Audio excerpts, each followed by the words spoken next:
Sir मेरा और एक सवाल था कि आयुर्वेद को आज भी फर्स्ट लाइन ऑफ ट्रीटमेंट की तरह सब लोग एक्सेप्ट नहीं कर पा रहे, जबकि आयुर्वेद में रिसर्च है, सब है।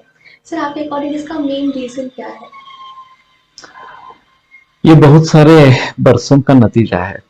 इसमें दो तरीके से देखना चाहिए। जो एलोपैथी में सिम्टोमेटिक रिलीफ का तंत्र जो डेवलप हुआ उससे सभी लोग बह गए।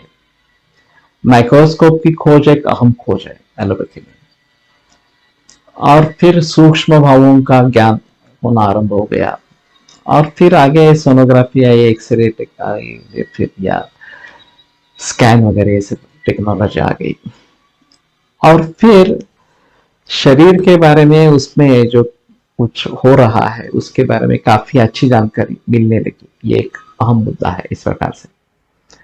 और जो क्लिनिकल जजमेंट में ये बात अभी नहीं हो रही इस प्रकार से, क्लिनिकल जजमेंट हमारा छूट रहा है, ऐसा है। दूसरी बात ऐसी है कि पेनिसिलिन पहले प्रचलन में आया एंटीबायोटिक के रूप में, और दूसरे महायुद्ध में उसका काफी प्रचार प्रसार हुआ। तो ये एक इन्फेक्शियस डिसीजेस की तरफ देखने का तरीका ही बदल गया। आयुर्वेद में ज्वर का वर्णन है, लंघनम स्वेदन कालो यवागुस्तित्व को रसा, इस प्रकार का चिकित्सा क्रम बताया गया। अब लोग ये सोचने लगे कि इनको कुछ मालूम नहीं था इस प्रकार के सूक्ष्म जंतुओं के कारण ये होता है वगैरह वगैरह, और इसलिए उन्होंने इस प्रकार से बताया। अभी तो पता है कि ये इन्फेक्शन है और उसके लिए एंटीबायोटिक है वगैरह वगैरह, उस एंटीबायोटिक दे देंगे तो ठीक हो जाता है मरीज वगैरह वगैरह। लेकिन दूसरी बाजू जो उसकी है वो देखी नहीं गई कि अगर एंटीबायोटिक का इसी प्रकार का सिलसिला चलता रहेगा तो ये सभी जो सूक्ष्म जंतु है वो एंटीबायोटिक से रेजिस्टेंट हो जाएंगे और फिर कुछ भी काम नहीं करेगा। तो अभी डब्ल्यूएचओ वगैरह इसके बारे में बताती आ रही है, और उनका कहना तो 2020 में ही इंडिया में क्राइसिस हो जाएगा इस प्रकार से। हमने जो एपिडेमिक्स अभी देखे हैं डेंगू है, स्वाइन फीवर, कोविड-19 है वगैरह वगैरह, तो इनमें सभी में अभी ये सिलसिला स्पष्ट हुआ कि नहीं, हमारी इम्यूनिटी यही सबसे महत्वपूर्ण है, और उसके ऊपर कोई जिक्र मॉडर्न मेडिसिन का नहीं है इस प्रकार से। तो इसके जरिए ऐसा हुआ कि अरे जो टाइफाइड 21 दिन 42 दिन चलता था, ये 3-4 दिन में बिकने लगा इस प्रकार से। लेकिन फिर उस ड्रग को रेजिस्टेंस आ गया, तो अगली ड्रग इस प्रकार के सिलसिला चलता आ रहा है। फिर भी उसने मॉडर्न मेडिसिन को दी साइंस करके एस्टेब्लिश कर दिया, ये साइंस है इस प्रकार से। बाकी एनाल्जेसिक्स आ गई, फिर ये स्टेरॉइड्स वगैरह आ गई, हार्मोन्स आ गई इस प्रकार से, और तुरंत आपको रिजल्ट्स दिखने लगे। और जो पैरामीटर्स उन्होंने सेट किए हैं उस पैरामीटर्स में ये काफी सुधार आ रहा है वगैरह वगैरह। केमोथेरेपी का भी वही सिलसिला है कि ये ट्यूमर साइज इतना था, केमोथेरेपी दे दी, इतना कम हो गया, मार्कर्स इतने कम हो गए वगैरह। तो सभी लोग उससे बह गए और यही तरीका है ऐसा सोचने लगे, यही सिस्टम है, मेडिकल सिस्टम है ऐसा सोचने लगे। और फिर उस दृष्टि से आयुर्वेद की तरफ देखने लगे कि आयुर्वेद साइंटिफिक है या नहीं है वगैरह वगैरह इस प्रकार से। वास्तव में ऐसा है कि हम हमारी दृष्टि से अगर एलोपैथी को देखने की कोशिश करेंगे तो पता चलेगा नहीं, ये साइंस कहने लायक इस प्रकार का नहीं है। यह भी फार्मेसी ड्रिवन और टेक्नोलॉजी ड्रिवन है। मूल रूप से मानवता का कोई संबंध नहीं रहा इसमें इस प्रकार से। लेकिन पूरा समाज इसमें बह गया, साइंटिस्ट बह गए, डॉक्टर्स भी बह गए, आयुर्वेद के डॉक्टर्स भी बह गए इस प्रकार से। पुराने जमाने में तिलक आयुर्वेद महाविद्यालय में बीएम इन डिस्कोर्स था, और उसमें वैद्य भी पढ़ाते थे और एलोपैथी के डॉक्टर्स भी पढ़ाते थे, दोनों पढ़ाते थे, दोनों अच्छे थे। ऐसी कोई बात नहीं थी कि आयुर्वेद के वैद्य कम थे इस प्रकार से, दोनों वो भी अच्छे थे। लेकिन वो जमाना ही ऐसा था कि मॉडर्न मेडिसिन को सभी जगह पुरस्कार इस प्रकार का मिल रहा था, और वहां उसमें जो पीढ़ियां तैयार हुई वो अच्छा आयुर्वेद मिलने के बावजूद भी केवल एलोपैथी करने वाले प्रैक्टिशनर्स उसमें से निर्माण हो गए। और फिर ये बीएमएस वाले कोर्स में तो अभी केवल पुस्तकी इस प्रकार का है, बुकिश इस प्रकार का है, और प्रैक्टिस से कोई संबंध नहीं है। तो वैद्य बनेंगे कैसे और समाज में परिवर्तन आएगा कैसा इस प्रकार से। अभी हमने जो प्रयास शुरू किए हैं, ऑनलाइन वाचन है चरक का या फिर गुरुकुल वगैरह इस प्रकार से किए हैं, मूल ग्रंथों को पढ़ो, वो तुम्हारे लिए मूल सोर्स है इस प्रकार से। और फिर उसके जरिए आप अच्छे तरीके से आयुर्वेद को समझ पाएंगे, अच्छे तरीके से उसको इम्प्लीमेंट कर पाएंगे, तो रिजल्ट मिलेंगे। तो अभी भी भारत में भी आयुर्वेद प्रथम पसंदी का वैद्यक नहीं है। हम तो चाहते हैं कि वो विश्व भर में इस प्रकार से उभर आए, प्रथम पसंदी का वैद्यक बन के उभर आए। ये पोटेंशियल शास्त्र में है या नहीं तो है, उसमें कोई संदेह की बात नहीं है। लेकिन जिस तरीके से हमें प्रयास करने चाहिए, इसमें सबसे अहम मुद्दा अच्छे वैद्यों का निर्माण यही है। अच्छे वैद्यों का निर्माण आसानी से नहीं हो सकता, इसमें थेरोटिकल और प्रैक्टिकल ये दोनों एंगल्स होने चाहिए। तो मूल ग्रंथों का अध्ययन, चाहे उसकी टीकाओं के साथ उसका अध्ययन, इस प्रकार से समझ पाना, तत्वज्ञान से समझ पाना, और प्रैक्टिकली प्रयोग करके देखना कि ये इस ड्रग में ये निदान, इस या रोग में इस प्रकार का निदान होता है, ये चिकित्सा दी जाती है और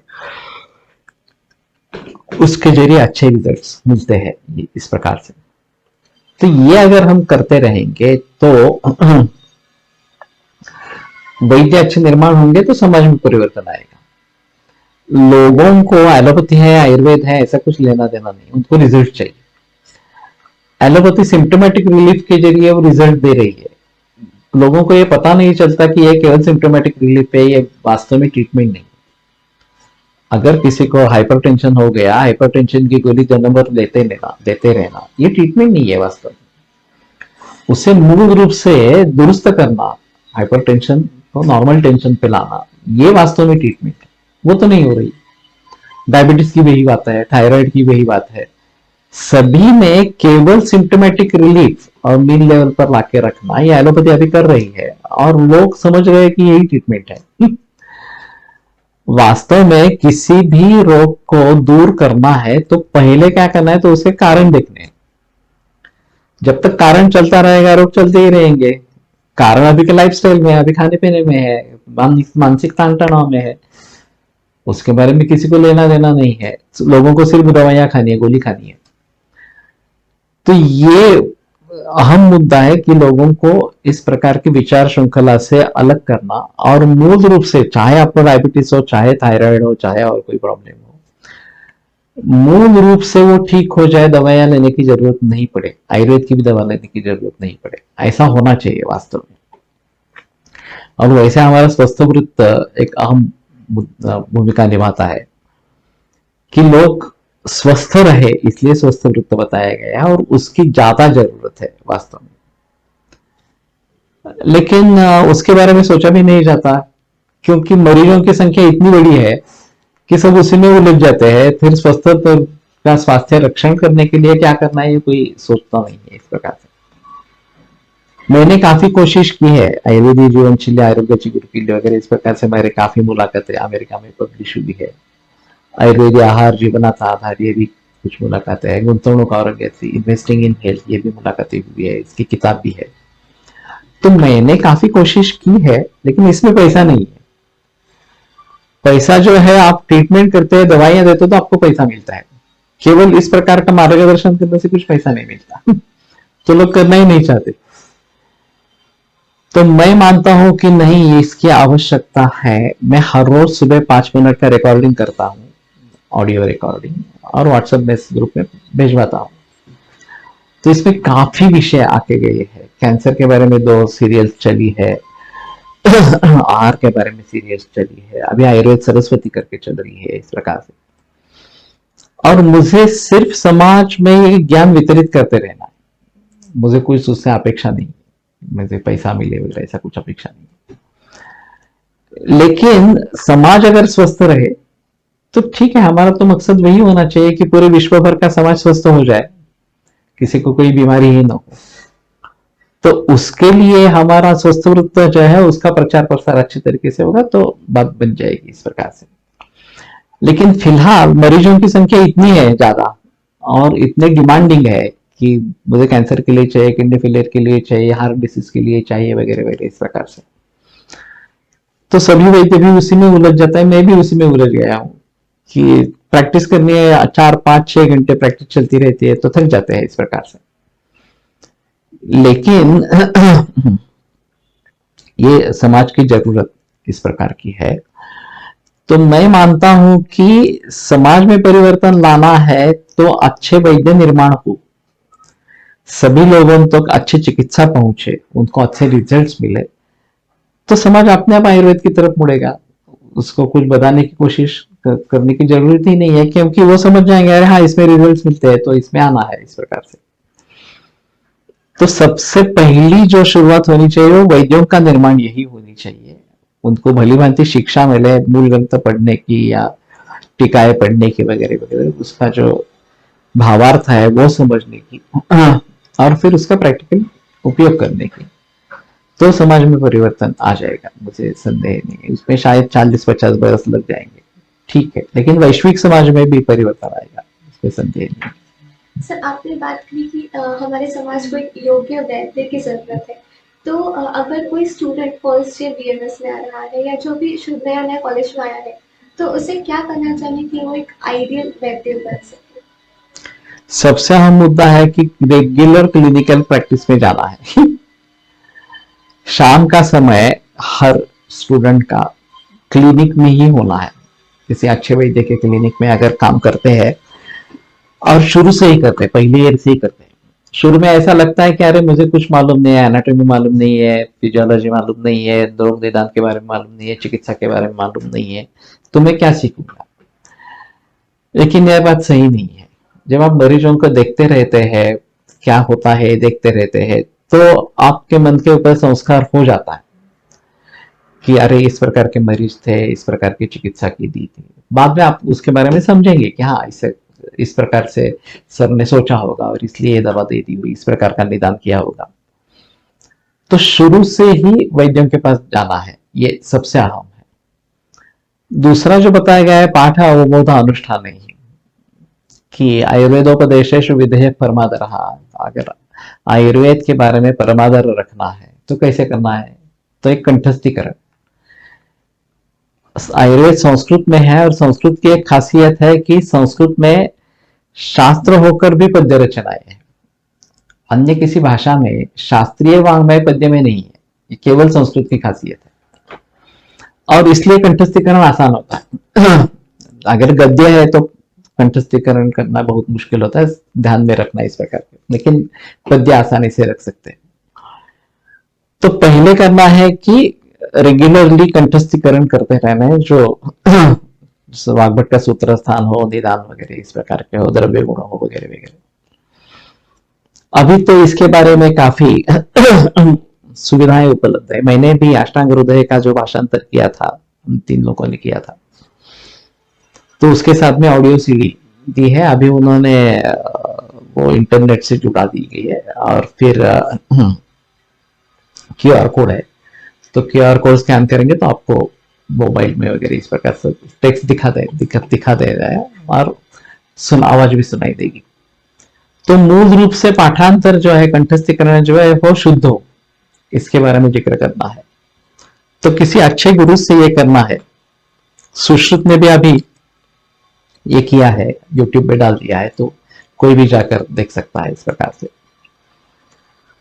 और फिर संस्कृत का अध्ययन बढ़ाओ। मूल ग्रंथ और टीकाएं ये पढ़ते रहना इस प्रकार से, और टीकाओं के आधार पर अर्थ लगाना सीखना इस प्रकार से।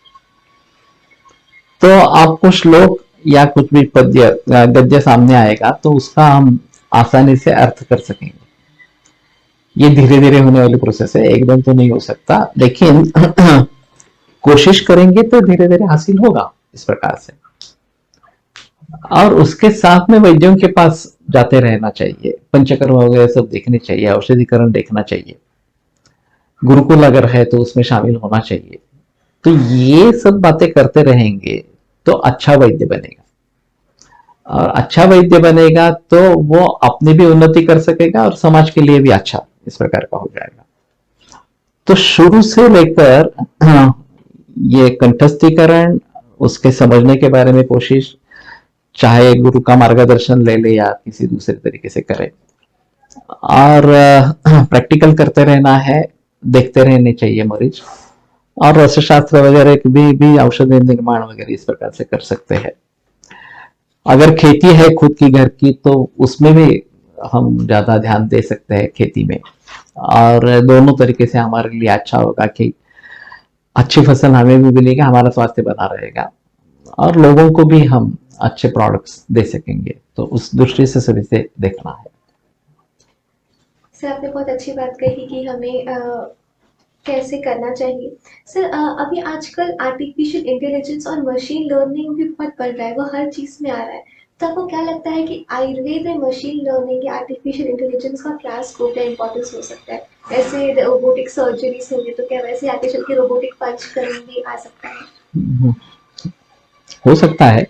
अभी टेक्नोलॉजी है, टेक्नोलॉजी टेक्नोलॉजी कौन सा शास्त्र है उसको किस प्रकार से इस्तेमाल करेगा यह अलग अलग बात है। कंप्यूटर टेक्नोलॉजी की सहायता लेते हुए हमने त्रिस्कंद कोश का निर्माण किया, अब प्रातिपदिक कोश का निर्माण कर रहे हैं। तो कंप्यूटर से कंप्यूटर कुछ लेना देना नहीं, आप क्या डेटा फीड करें, आप संस्कृत ग्रंथ फीड करें, ठीक है, उसके लिए उसको प्रोसेस करना है। उसमें आपको डायग्नोस्टिक ट्रीटमेंट सॉफ्टवेयर बनाना है, वो ठीक है, वो उस तरह से देगा, उसमें आर्टिफिशियल इंटेलिजेंस है वास्तव में। ये डायग्नोसिस ट्रीटमेंट सॉफ्टवेयर में, क्योंकि बहुत सारे भाव है, उन सभी को हमें ध्यान में रखना है, और फिर प्रोबेबिलिटी किसकी ज्यादा है ये देखना है, और फिर बहुत सारे मेडिसिन आएंगे तो इसमें से कौन सा ज्यादा योग्य होगा, इस प्रकार से इसके बारे में सोचना है। तो ये आर्टिफिशियल इंटेलिजेंस काम करता है, उसमें संदेह की बात नहीं है। तो उसी प्रकार से रोबोटिक सर्जरी थोड़ा सा अलग उदाहरण है, टोटली मैकेनिकल प्रोसेस है।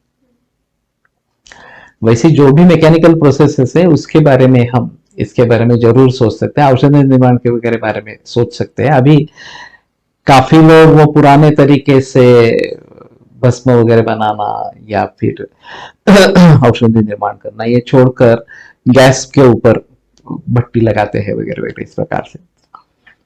तो ये टेक्नोलॉजी का नमूना इस प्रकार का। अभी हम टेम्परेचर माप सकते हैं कि कितना टेम्परेचर है, क्या है वगैरह इस प्रकार से। तो ऑब्जेक्टिव क्राइटेरिया उसमें अगर हम डेवलप करेंगे तो ज्यादा अच्छी बात रहेगी, और ऑब्जेक्टिव क्राइटेरिया पूरे विश्व भर में मान्य हो जाएंगे। मेरा एक सुझाव रहा है कि वातजुष्ट, पित्तजुष्ट, कफजुष्ट रक्त, ये हम आयुर्वेदिक परिभाषा निश्चित करने की कोशिश करें लैब के आधार पर। और फिर ये वातजुष्ट रक्त वाला मरीज है तो वात को बढ़ावा देने वाले ये कारण है, ये लक्षण है वगैरह वगैरह इस प्रकार के, और फिर उसके लिए चिकित्सा होनी चाहिए, ऐसा हम बता सकते हैं। तो ऑब्जेक्टिव क्राइटेरिया अगर हम डेवलप करते हैं तो ज्यादा बढ़िया इस प्रकार का होगा। और थोड़े प्रयास इसमें हुए हैं, लेकिन ज्यादा प्रयास नहीं किए गए। लेकिन मैं मानता हूं कि टेक्नोलॉजी टेक्नोलॉजी है, उसको हम भली भांति हमारे तरीके से यूज कर सकते हैं, उसमें कोई संदेह की बात नहीं है। वो अगर अच्छी तरीके से इस्तेमाल करेंगे तो हमें भी काफी वहां से लाभ मिलेगा, टेक्नोलॉजी से लाभ मिलेगा, ऐसा कहना है। टेक्नोलॉजी का सही उपयोग आपने बताया है कि हम डायग्नोस्टिक वेज में भी अभी एआई को यूज़ कर सकते हैं और आप उसके ऊपर भी काम कर भी रहे हैं सर। सर आपके फ्यूचर प्लान्स क्या-क्या हैं और आगे के? आपके फ्यूचर प्लान्स क्या-क्या हैं और आगे के? फ्यूचर प्लान्स काफी बड़े हैं। एक तो मैं प्रातिपदिक कोश का काम पूरा करना चाहता हूं अभी, और उसमें जितने ग्रंथ मिल सकते हैं उन सभी को डालना है, ऐसा मेरा मंतव्य है। उसके आधार पर एक डायग्नोस्टिक ट्रीटमेंट सॉफ्टवेयर बनेगा। जो हमारा त्रिस्कंद कोश का सॉफ्टवेयर है वो केवल 4 ग्रंथों के आधार पर, ये ज्यादा व्यापक इस प्रकार का होगा। दूसरी बात ऐसी है कि निरामय Ayurvedic holistic guidance, cancer holistic guidance के बारे में या निरामय आयुर्वेदिक रिसर्च के बारे में प्रचार प्रसार करते रहना है, और कैंसर मुक्त इस प्रकार का विश्व बनाने की कोशिश करेंगे। अभी तो कोई कैंसर के लिए परहेज करना होता है ये बात ही किसी के ध्यान में नहीं है, सिर्फ केमो रेडिएशन वगैरह लेते रहना है, यही ट्रीटमेंट है ऐसा मानते हैं। तो उसका प्रचार प्रसार होना ये एक मेरे लिए अहम मुद्दा है। और तीसरा सबसे बड़ा मुद्दा जो है, मैं नई आयुर्वेद संहिता लिखना चाहता हूँ कालानुरूप इस प्रकार से, क्योंकि अभी पिछले 60-70 वर्ष में काफी परिवर्तन लाइफस्टाइल में आ गया। ये बिजली की खोज के कारण रात का दिन बन गया, और फिर रात को देरी से खाना, देरी तक जागना, देरी से सोना, और सुबह देरी से उठना वगैरह वगैरह, ऐसी भी बातें हो गई। और उसके जरिए स्वास्थ्य बिगड़ रहा है, ये लोगों को मालूम ही नहीं है। ब्रेकफास्ट की संकल्पना रूढ़ हो गई विदेश से आकर, लेकिन उनका डिनर जल्दी होता है, लाइट होता है, ये हमने छोड़ दिया। डिनर भी देरी से और ब्रेकफास्ट भी हेवी, ऐसे दोनों इस प्रकार से कुछ कर दिया। और फिर ब्रेकफास्ट में काफी बदलने वाले मेनू वगैरह इस प्रकार के हैं। तो ये सभी दिक्कत वाली बातें हैं। तो मैं चाहता हूं कि आयुर्वेदिक विकिपीडिया बने, एक स्वस्थ वृत्त के लिए और रोगियों के लिए इस प्रकार से। तो स्वस्थ वृत्त के बारे में काफी गंभीरता से सोच करनी पड़ेगी, दिनचर्या वगैरह कैसी होनी चाहिए और खाने पीने के बारे में कैसे करना है। तो आहार विधि विशेषायतन वगैरह को लेकर उसके बारे में सोचना है। और रोग के हिसाब से भी कोई अगर डायबिटीज को ढूंढ रहा है एलोपैथी की दृष्टि से, तो उसको अगर जानकारी मिलती है कि इसका पैरेलल थोड़ा डिसीज प्रमेह है, तो आप प्रमेह के बारे में, उसके कारण क्या है, लक्षण क्या है, साध्य साध्यत्व कैसा है, ये समझ लो। और ग्रंथों के आधार पर जो भी लिखना है वो ग्रंथों के आधार पर लिखना है, उसके बगैर कुछ नहीं लिखना है। तो एक अच्छा काम इस प्रकार का हो जाएगा। तो मैं मानता हूं कि इस प्रकार का विकिपीडिया का निर्माण और नई संहिताओं का निर्माण, अभी काफी चीजें ऐसी है कि जो पुराना जमाने में थी नहीं। सोयाबीन है, टमाटर है, मूंगफली है, ये तो भारत में नहीं थे, बाहर से आए हैं, और ये रोजाना प्रचलन में है। ऐसा नहीं है कि कभी कोई खाता है इस प्रकार से। तो उसके गुणकर्म के बारे में कैसे सोचेंगे? पूरी जो बेकरी इंडस्ट्री है वो हमने विदेश से ले ली है इस प्रकार से, तो उसके परिणाम के बारे में कैसे सोचना है वगैरह वगैरह। और फिर परहेज के बारे में कैसे बताना है, इन सभी के बारे में, ये एक अहम मुद्दा इसमें रहेगा। और इससे दोषोवेशन में किस प्रकार का निर्माण होता हो और उसको काउंटर करने के लिए क्या करना है, ये एक अहम मुद्दा इस प्रकार का है। और नए नए विकार उभर आ रहे हैं, जैसे कि कैंसर है, एड्स है,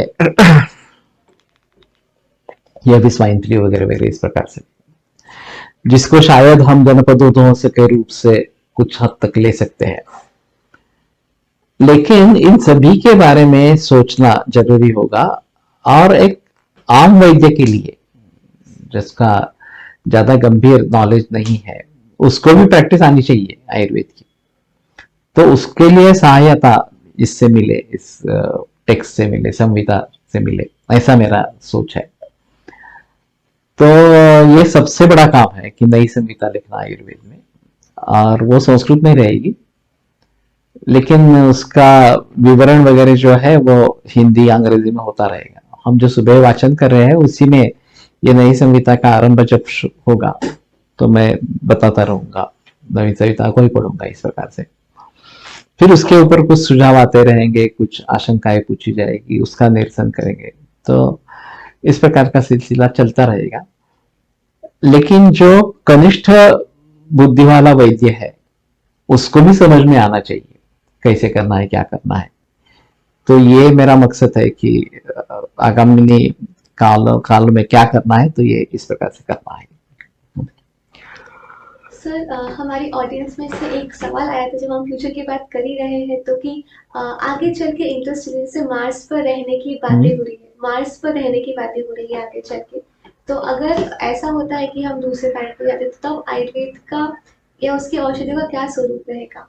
नहीं, मैं समझा नहीं, क्या क्या होने की? जैसे कि इंटरस्टेलर की मनुष्य प्रजाति अब मार्स पर या चांद पर जाकर रहने की बातें हो रही है, हाँ हाँ, तो ऐसे में आयुर्वेद का उसकी औषधि का क्या स्वरूप हो सकता है? क्या हम ये तो और बहुत दूर की बात है। आयुर्वेद शाश्वत है वैसे भी।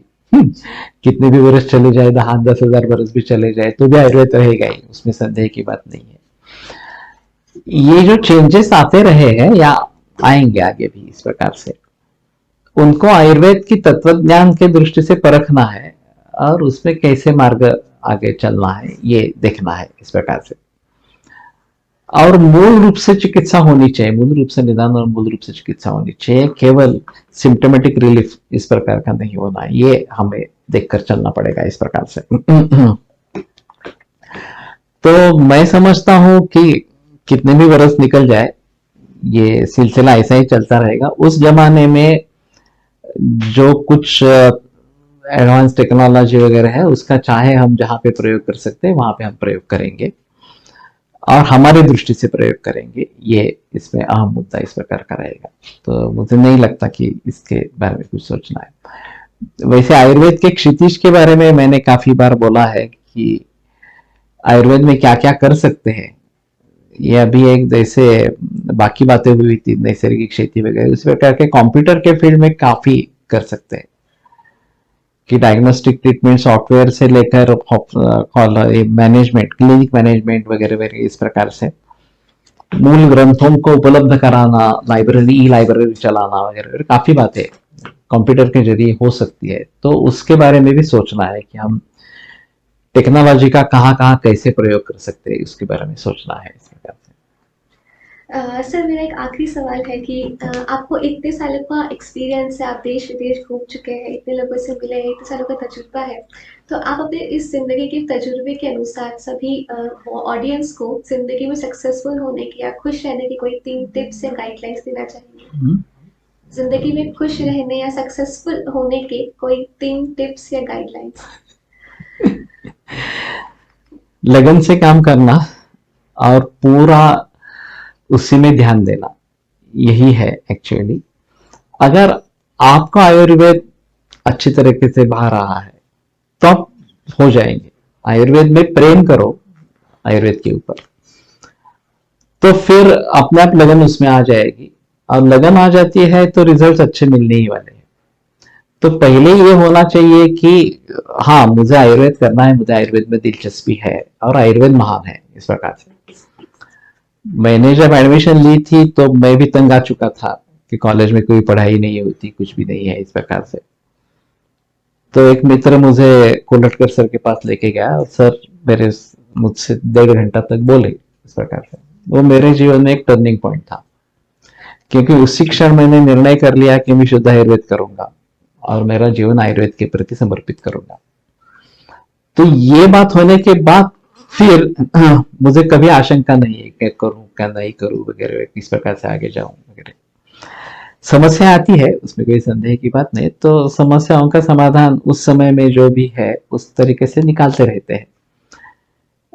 लेकिन हमारी लगन होनी चाहिए, यही सबसे अहम मुद्दा है। लगन होती है तो बाकी सब बातें हो जाएंगी, इसमें कोई प्रॉब्लम की बात नहीं। Sir thank you so much, आज आप हमारे साथ जुड़े। सर आप ज्ञान के एक्सपीरियंस के भंडार हैं, आपसे जितनी बातें की जाए उतनी कम है। सो होपफुली हम आगे भी आपके साथ और पॉडकास्ट करेंगे। बट आज के पॉडकास्ट से आई एम श्योर कि हमारे व्यूअर्स को डेफिनेटली कुछ नए नए आइडियाज आए होंगे, नया सीखने को मिला होगा, जिंदगी का और आयुर्वेद का एक नया पहलू जानने को मिला होगा। So thank you so much, आप वक्त निकाल के हमारे साथ जुड़े, हमें इतनी अच्छी अच्छी बातें सिखाई। Thank you. अच्छा, धन्यवाद।